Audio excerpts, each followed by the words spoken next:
Magchika na po tagadali mga chikadora. For today's video akong ichika ang among pagpagiling sa humay. Yes, magpagiling mi kay wa na may bugas. Ug syempre patimbang sa nato para di ta malimbungan.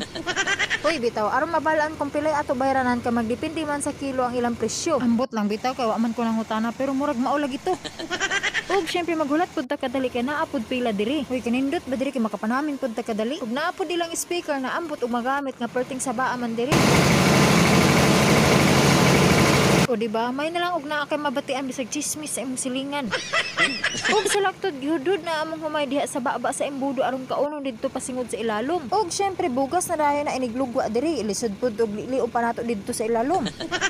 Og syempre di man pud ko operator din nga i-explain pa na akong tanan, no? Oo, kay di man pud ko expert maing ani. Og kini lang sa akong gichika karon kay hasol man og mga item lang nako per mga akong ichika. Kay maura man sab gihapon kay di man mo mamalit. Og mao na dayon ni ang nagkalain-laing mga sauran sa bugas. Naay sa dupok, dupok-dupok og sa dupokers. Hoy, agay ka kulba ba to nga variety? Nagay kinaaman siguro kalangot ning si kuya sa among bugas. Iapil naman sab ang balde. Hay tarong-tarong nga lang kuya ha kay basi makakita kag Karate Kid karong adlaw ha. Gay.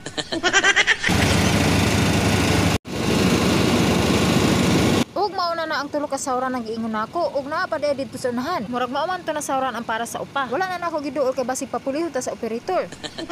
O kana si kuya mao itik plaster sa mga humay. Ug ikaw kaon na niya pag-ayo aron dire-diretso ang pagsulod didto sa makina. Ug gibutang na pod niya ang among upa nga gikan sa among humay ug lain pod og sa laing humay. Ug gisunod na pod niya ang tinuod gyud na bugas nga amo gyud makaon. Kay naaman gyud tong mga bugas nga mga dupok gyud or kana mga pino na bakaayo. Ug may gani gitarong na ni kuya pagbutang kay na makakita gyud na siya og Karate Kid.